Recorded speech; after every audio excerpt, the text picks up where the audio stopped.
What happens when you get a bunch of scientists and engineers in a room in San Antonio? A lot of curiosity, learning, and sharing.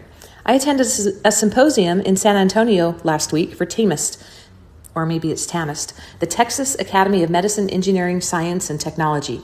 CIC faculty member Joseph Vento went with me as a protege attendee. Everything begins with research. TAMIST, in my opinion, is the single most important organization to drive research in the state of Texas. TAMIST is a collection of scientists and engineers in Texas, members of the National Academy of Sciences, National Academy of Medicine, National Academy of Engineering, as well as the state's Nobel laureates.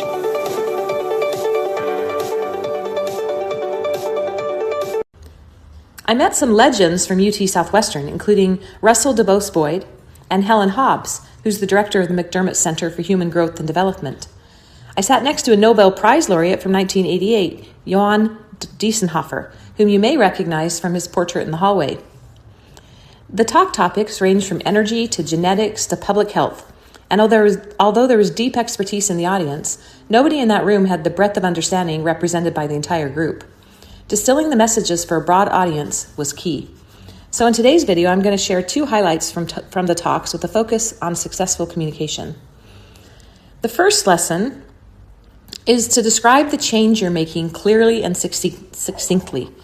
The UT Austin Michael Weber Energy Group's website was like his talk: direct, easy to understand, and compelling. One of the first things the website says is that their research has real-world impact, and that they do that through testimony and briefings, research, roadmaps, and reports. They brag that they have prolific authorship, but also that they work outside of traditional academia. I really like their mission statement: change the way the world thinks about energy. The second lesson I took away was explain how your work affects real people. Peng-Fei Liu at Baylor College of Medicine gave one of the best talks I've ever heard about his lab's quest to better diagnose and treat rare diseases. He contrasted what life was like for the estimated 350 million people with rare diseases in the world, before genomic medicine and after genomic medicine. Before, only one gene was tested at a time, so it took 5 to 10 years to reach an answer, and only 5% of patients being tested received a molecular diagnosis. After genomic medicine, we can analyze thousands of genes at once, so answers can be found in 1 to 7 days. We have a much higher diagnosis rate now, too.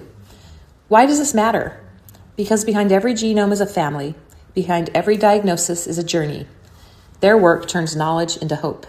It was powerful. Last time I was in San Antonio was around 2004.